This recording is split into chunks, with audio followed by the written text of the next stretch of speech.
What if the real sign that you're aging well has nothing to do with your age, your cholesterol, or anything your doctor measures? What if the biggest clues are hidden in five small abilities your body either still has or is quietly gaining to lose? Take Walter, for example. He's 81 years old. Every morning, he wakes up before the sun, walks 2 miles down the same quiet road he's walked for decades, bends down to pick up a pine cone, and keeps moving without a second thought. His neighbor, who is 17 years younger, watches him from the window one morning and mutters something that sounds almost impossible. That man has no right being that alive. And yet researchers who study people in their 60s, 70s, and 80s who seem to defy aging keep discovering the same thing. They almost always share five specific signs that their bodies are aging slower than most. Not perfect health, not rare genetics, just five abilities that quietly reveal how well the body is truly holding up against time. And by the end of this video, you'll know exactly what those five signs are, why they matter more than most people realize, and whether your own body is still showing them. Because the fifth one is the one that surprises people the most, and the third one is the one almost everyone over 70 is unknowingly getting wrong. Before we get to the five signs, I need to tell you about a woman named Dr. Ellen Landings. She is not a real person, but her story is built from the real stories of dozens of researchers who dedicated their lives to understanding why some people seem to defy time. Ellen spent 22 years at a longitudinal aging study, following over 4,000 adults from their early 60s all the way into their late 80s. She was not looking for cures. She was not trying to sell anything. She was simply trying to understand why. When you put two people of identical age in a room, one of them sometimes looks and moves and thinks like they are 15 years younger than the other. What she found broke every assumption she started with. She expected the answers to be in cholesterol levels, blood pressure, exercise minutes logged per week, clean eating, sleep hours, all the things we talk about endlessly. And yes, those things mattered, but they were not the deepest story. The deepest story was in behaviors and biological markers that most people, most doctors, almost never talk about. Quiet signals. Things the body does or stops doing that tell you everything about the rate at which it is consuming itself. She called them the 5 living signs. And every time she found someone who had all 5, every single time, that person was aging slower than their peers. Measurably. Biologically. Not just in how they felt, but in how their cells behaved, how their inflammation markers looked, how their muscles and brains were holding up. This is their story, and it might be yours. Sign 1, the morning hunger. Walter eats breakfast every morning. That sounds so ordinary that you might have already dismissed it. But listen, he is hungry when he wakes up. Not starving, not ravenous, but genuinely, physiologically hungry. His stomach expects food. His body has metabolically prepared itself overnight, burned through what it needed to burn, and is now signaling clearly, I am ready. Feed me. This is sign 1. Not just eating breakfast, but being hungry for it. Because here is what happens in a body that is aging faster than it should. The hunger signals break down. The hormones that regulate appetite, ghrelin, leptin, insulin, begin to lose their rhythm. The body stops cycling cleanly. People stop feeling morning hunger. Some of them stop feeling much hunger at all, and eating out of habit or schedule, or because someone else is eating, not because their body asked. And that disruption, that loss of metabolic rhythm, is one of the earliest and most reliable signs that the body's regulatory systems are degrading. Now let me tell you about Margaret. Margaret is 76. She lives alone. In the same house, she raised 3 children in, and for the last 12 years, since her husband Harold passed, she has not been eating breakfast. Not because she is dieting, not because she is busy, simply because she does not feel hungry in the mornings, and after a while, she stopped expecting to. She mentioned this once to her doctor. He told her that many older adults lose their appetite. He said it was normal. He moved on to her blood pressure. What he did not tell her, because he was not thinking about it, and because it is not yet part of standard care, is that the loss of morning appetite in older adults correlates strongly with sarcopenia, the progressive loss of muscle mass that is one of the leading predictors of early mortality in people over 70. Margaret's body was sending a signal, a quiet one, and no one heard it. The good news, this is reversible. Not completely, and not overnight, but the metabolic rhythm can be nudged back into place. The research is clear that time-restricted eating, not fasting, not starving, simply eating within a defined window that begins in the morning, helps restore hormonal cycling in older adults within weeks. But the first step is knowing that morning hunger is not just a preference, it is a sign. And if you still have it, if your body still wakes up expecting to eat, and that is your metabolism telling you that it is still running the program correctly, that is a gift. Do not waste it by skipping breakfast. Before we get to sign 2, I want to stay with Margaret for a moment, because this is not just a story about biology.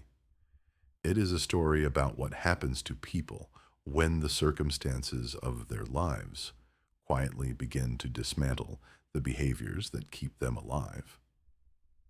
Margaret did not stop eating breakfast because she became lazy or careless.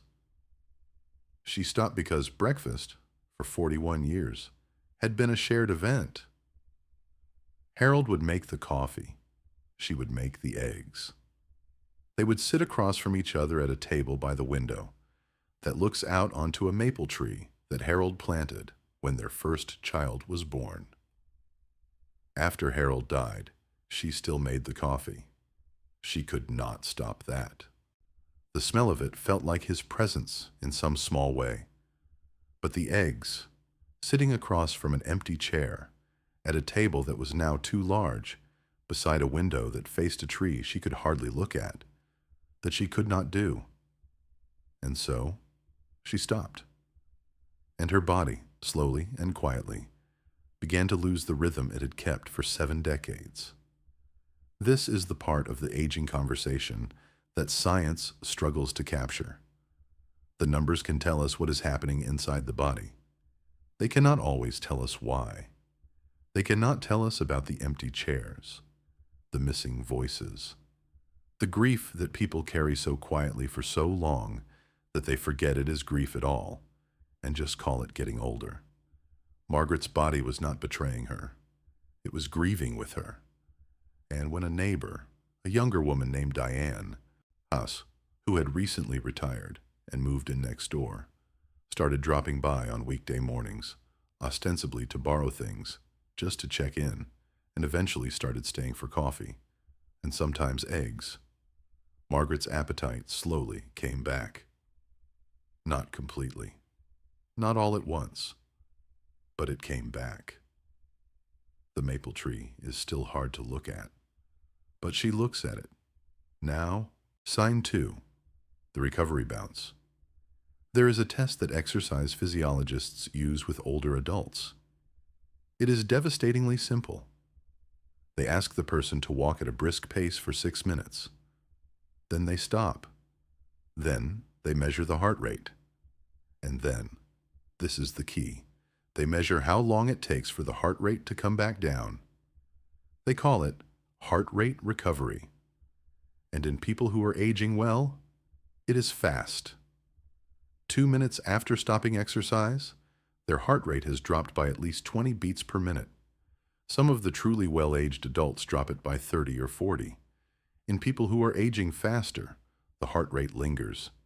It stays elevated for 5 minutes, 7 minutes, sometimes more. The cardiovascular system is like a door that has lost its spring. It opens fine, but it doesn't close cleanly. This is sign 2, not the ability to exercise, the ability to recover from it. Because here is what that recovery speed tells you. It tells you the state of your autonomic nervous system. The parasympathetic branch, the rest and restore system, is what brings your heart rate down after exertion. And as people age, as chronic inflammation accumulates, as stress hormones run too high for too long, as sleep degrades, the parasympathetic system weakens. The body gets better at activating and worse at calming down. And a body that cannot calm itself down is a body under constant low-grade stress. Even when nothing stressful is happening, even when the person feels fine, the biology is running hot, and that heat is burning through the body's resources faster than they can be replenished. Now let me tell you about a man named Raymond. Raymond is 72. He was a high school history teacher for 34 years, and when he retired, he did what many people do. He stopped. He had spent 34 years in motion, intellectually, physically, emotionally, and retirement felt like permission to rest. He watched television. He ate. He slept in. Within 3 years, Raymond had gained 30 pounds. His doctor put him on blood pressure medication. His knees began to hurt. He found himself short of breath walking up the stairs in his own house. He was not sick, exactly, but he was not well.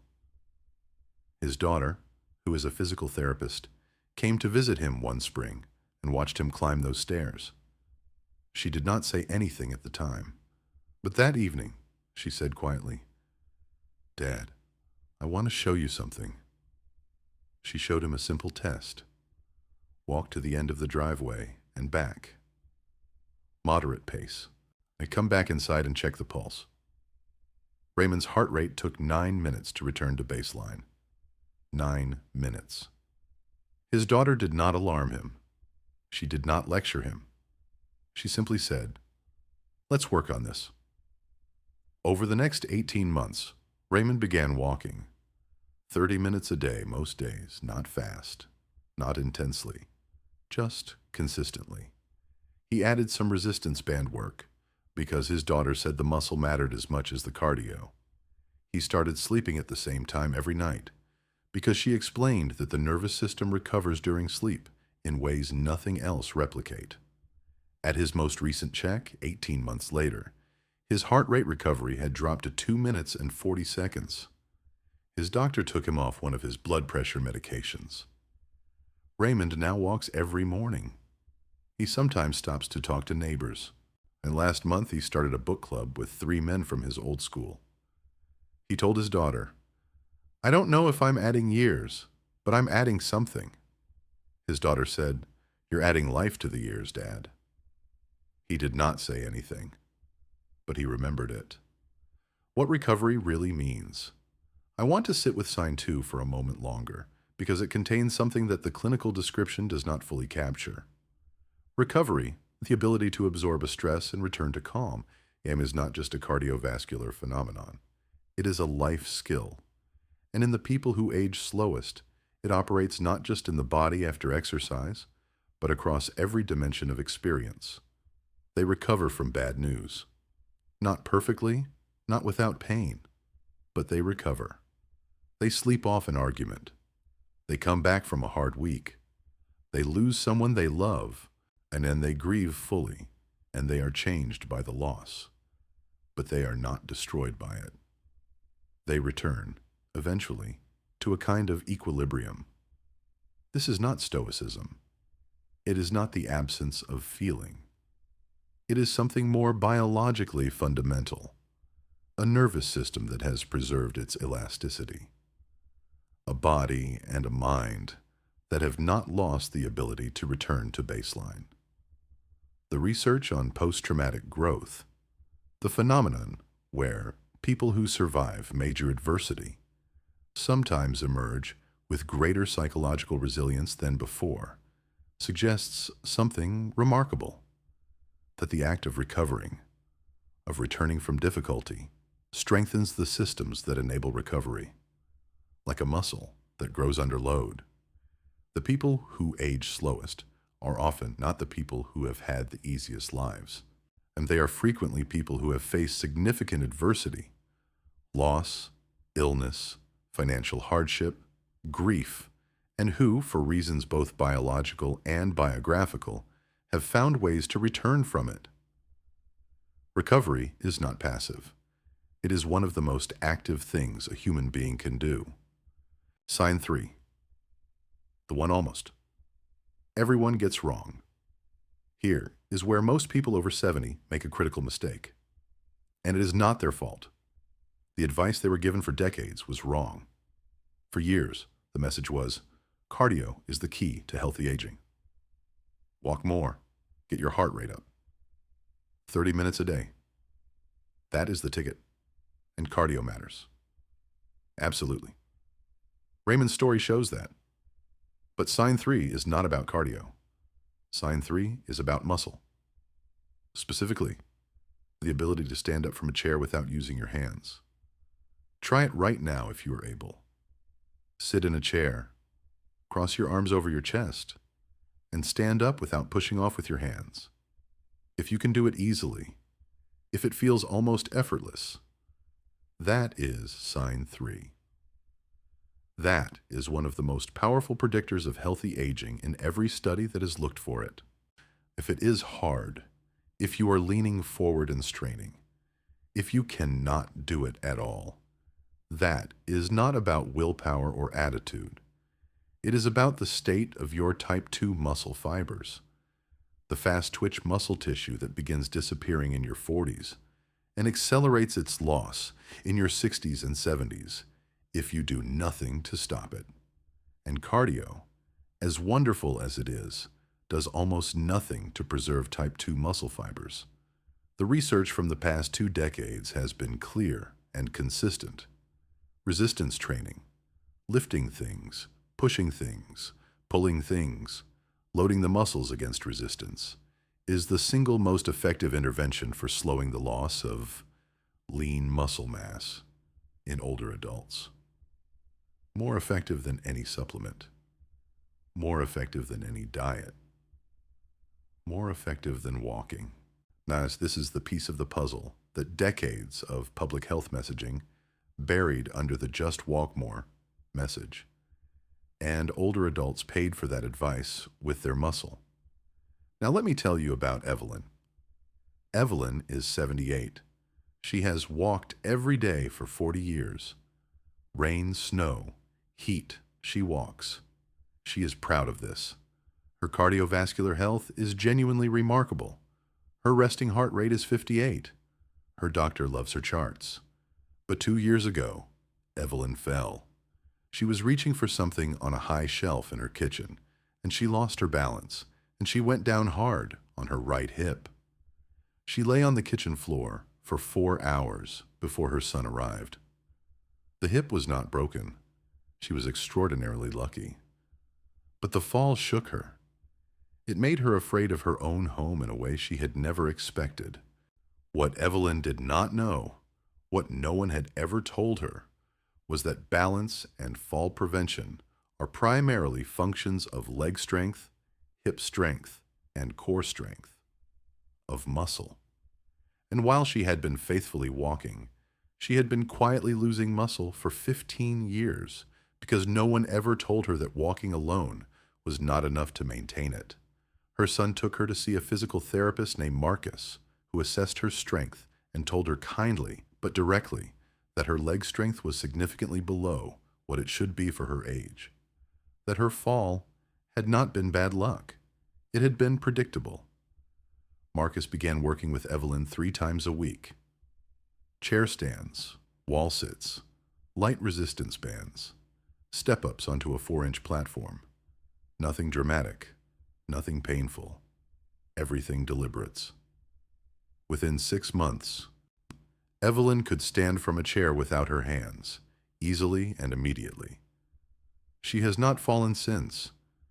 But the more important change, the one that surprised even Marcus, was what happened to Evelyn's confidence. She moved through her house differently. She stood straighter. She reached for things without hesitating.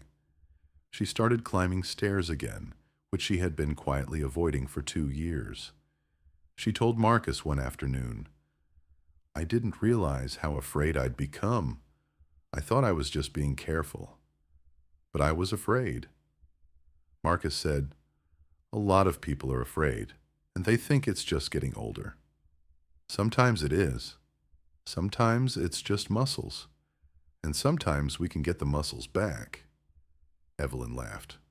"Well," she said, "let's get them back." Sign 4. The clarity window. This one is subtle, and it is one of the most powerful.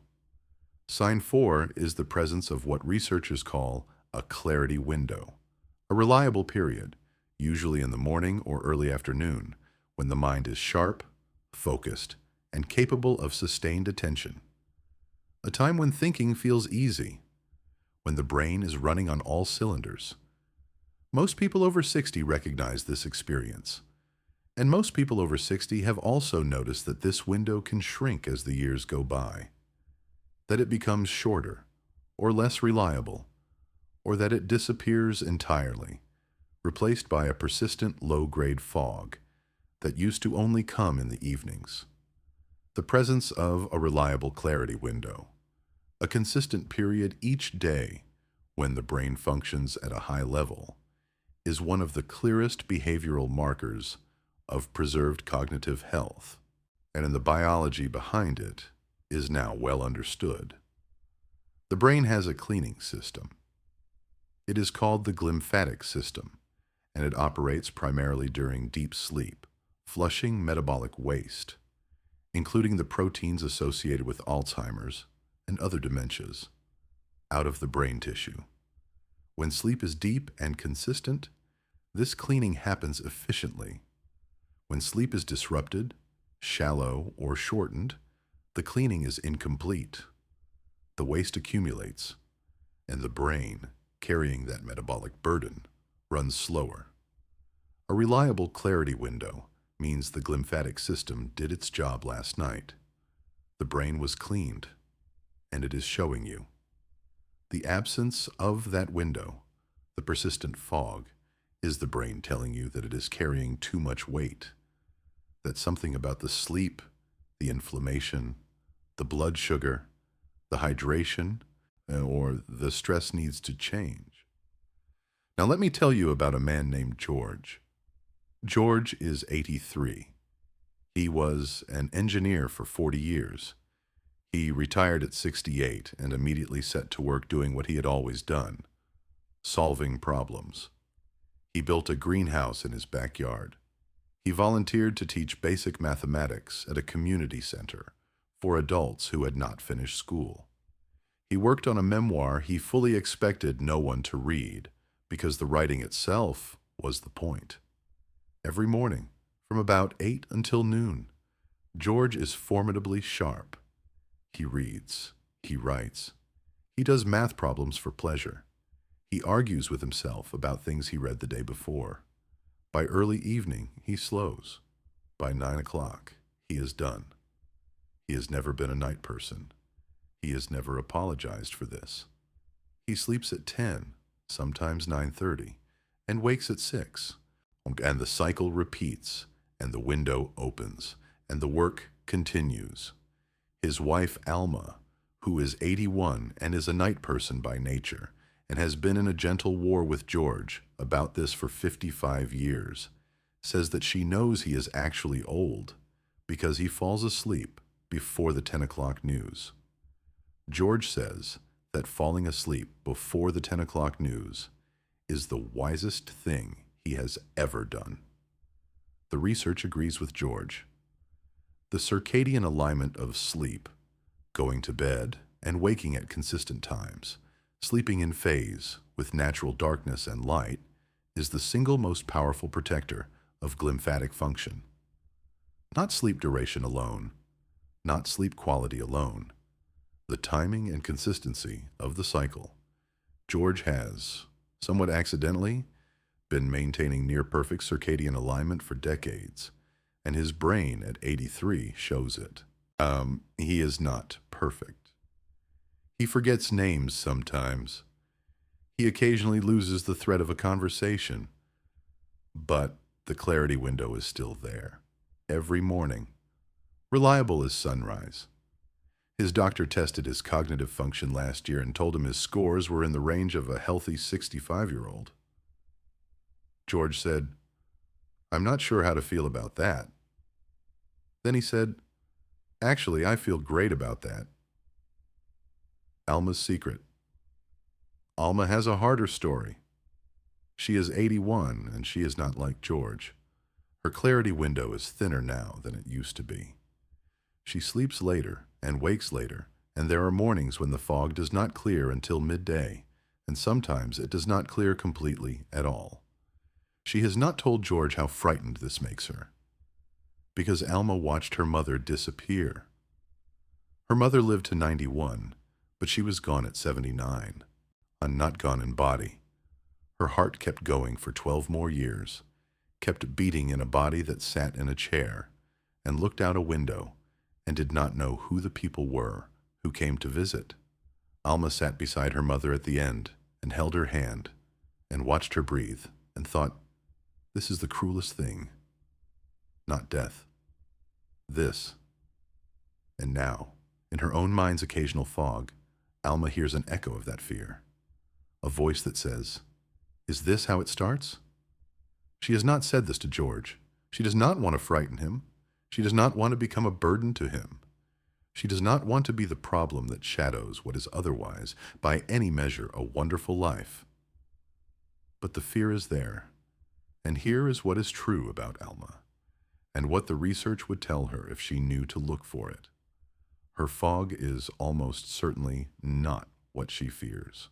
But her sleep has been disrupted for 3 years, since her youngest grandchild, who lives nearby, went through a difficult period, and Alma took on enormous emotional weight, and her sleep fragmented, and her stress hormones ran too high for too long, and her glymphatic system has been operating at reduced capacity.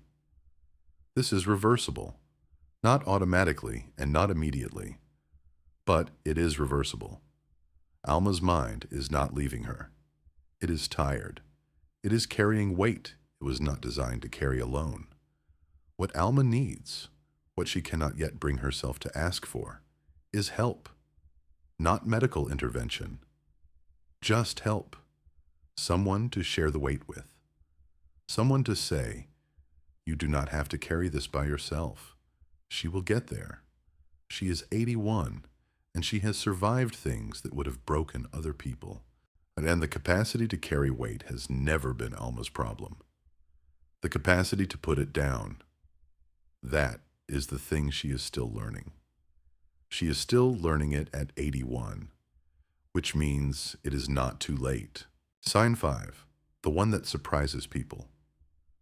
Most here it is. The 5th sign. The one I told you at the beginning would surprise you. Sign 5 is this. You still get interested in things that are not directly relevant to your own survival. You still get curious. You still get excited about something you read. You still argue about a movie, or a book, or an idea. You still find yourself wanting to know the answer to a question that will not help you pay your bills, or manage your health, or solve a practical problem. You follow a rabbit down a hole because the rabbit looked interesting. This is not merely a personality trait. It is a biological signal. The neural circuitry of curiosity, the dopaminergic reward pathways that activate when we encounter novelty, when we are drawn toward uncertainty, when we want to know, is one of the most sensitive indicators of brain health in older adults. It is one of the first things that degrades in the early stages of cognitive decline, and one of the last things that goes in people who age with their minds intact. Curiosity is metabolically expensive. It requires a brain that has enough energy, enough connectivity, enough neurochemical balance to be interested in something that does not immediately need to be dealt with. A brain that is stressed, inflamed, depleted, or beginning to degrade tends to narrow its focus. It contracts toward what is immediately necessary. It loses interest in what is merely interesting. When older adults say, "I just don't have the energy for that anymore," about books or travel or learning new things, or having long conversations about ideas, they sometimes frame this as wisdom, as simplification, as knowing what matters. And sometimes that is true, but sometimes it is the brain reporting a deficit. And the presence of genuine curiosity in someone over 70, the ability to be pulled toward something purely because it is interesting, is one of the most powerful markers researchers have found of preserved cognitive and neurological health. Now let me bring you back to Walter. Walter, who is 81, who walks every morning and bends down for pine cones and makes his neighbor shake his head in disbelief. Walter was a plumber for 40 years. He is not an intellectual. He did not go to college. He reads the newspaper and not much else. He is not what most people would call a curious person, in the way we typically mean that word.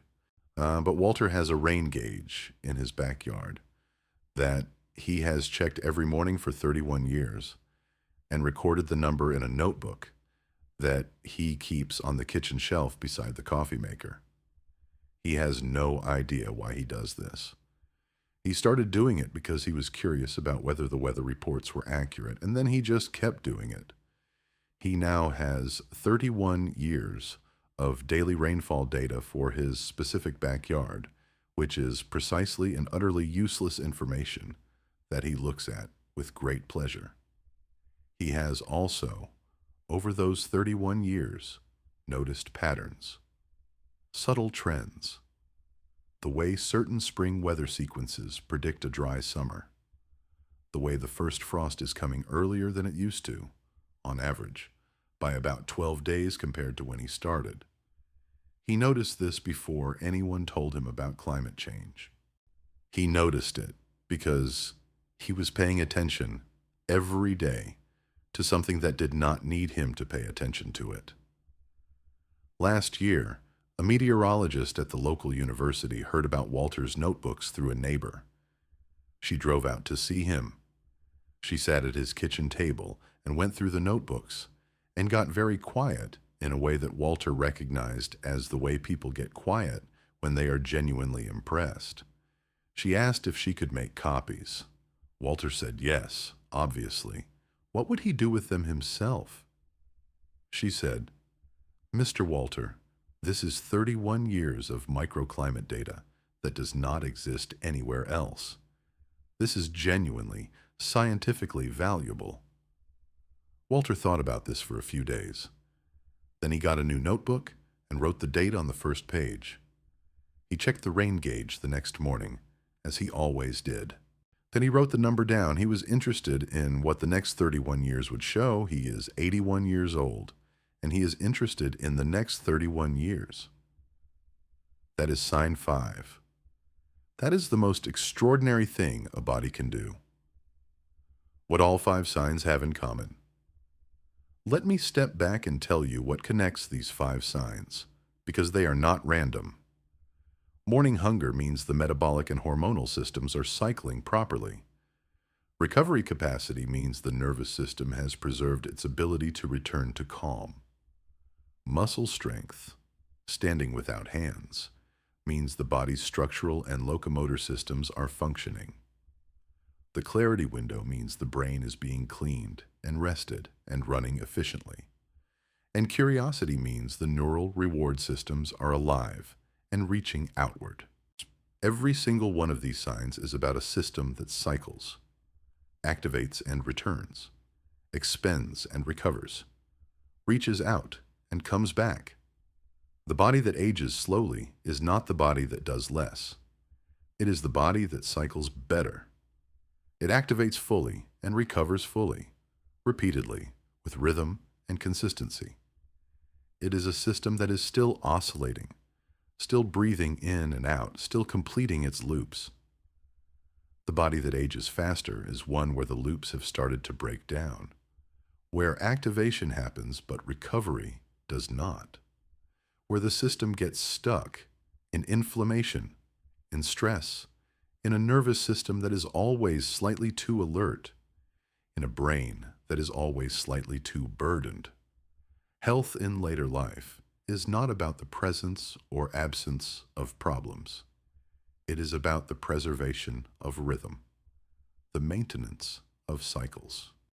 The body's ongoing ability to do the most fundamental thing living systems do: go out and come back. I want to end with Margaret. Margaret, who stopped eating breakfast after Harold died, who sat in a house too large for one person, beside a window that faced a maple tree she could not look at. Diane, the neighbor who started coming by in the mornings, does not know this story in full. She came by initially because she was retired and lonely, and Margaret seemed like a kind woman. She stayed because Margaret made excellent coffee and was sharply funny and had opinions about everything. She started bringing her own eggs after the first month. She stopped asking permission around month 3.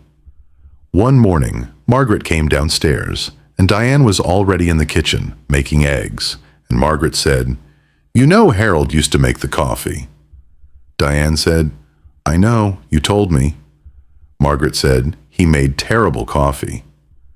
Diane laughed, and Margaret laughed, and then Margaret sat down at the table by the window, and she looked at the maple tree, and she said, "He planted that when our first child was born.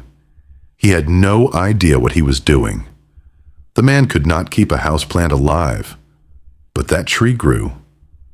She was quiet for a moment. Then she said, "I've been afraid of it. That tree, I couldn't explain why." Diane sat down across from her and poured the coffee. "Maybe," Diane said, "because it kept growing." Margaret thought about this for a long time. Then she said, "Yes, I think that's exactly it. The maple tree is enormous now. It shades half the yard in summer. Birds nest in it every spring." Margaret cannot see it without seeing Harold. His ridiculous optimism, his certainty that things he planted would grow, his utter refusal to accept that things might not work out. And she has started eating breakfast again. Not every day, but most days. She is 76 years old, and she is still grieving, and she is still here, and she is cycling again. Slowly, unevenly, but cycling. Going out and coming back, the way living systems do. She told Diane recently that she has been thinking about planting something in the yard. She is not sure what. A bush, maybe, or a flower that comes back every year. Something perennial. Diane said, "I'll help you pick." Margaret said, "You'll probably pick something terrible." Diane said, "Absolutely." They are going to the nursery on Saturday. So let me ask you, do you wake up hungry? Does your body return to calm after exertion? Can you stand from a chair without your hands? Do you have a part of each day when your mind runs clearly? And are you still curious? Genuinely, irrelevantly, but joyfully curious about something that does not need you to be curious about it? If you have all 5, I want you to hear this clearly. Your body is doing something remarkable. Do not take it for granted. Do not assume it will maintain itself without you. Feed your metabolism. Train your muscle. Protect your sleep. Move until your heart works hard, and then let it come back. Follow the rabbit. If you have some and not others, the research is hopeful. These are not fixed. They are not permanent losses. They are signals, and signals can be responded to. And if you recognized yourself in Margaret, in Evelyn, in Raymond, if you heard your own story somewhere in theirs, then I want you to know that the most important thing I can tell you is this: the body that ages slowly is not the body that escaped hardship. It is the body that kept cycling through it. You are still here. That means you are still in it. Go back to the beginning of the cycle if you need to. Plant something perennial. And if this story is already speaking to something in you, if you are already thinking of someone you love when you hear these words, share this with them. Not because of an algorithm, because they might need to hear it. Subscribe if you have not. And stay with me. Because sign 2 is where the story takes a turn. That surprised even the researchers who found it. And we are just getting started. Thank you for watching.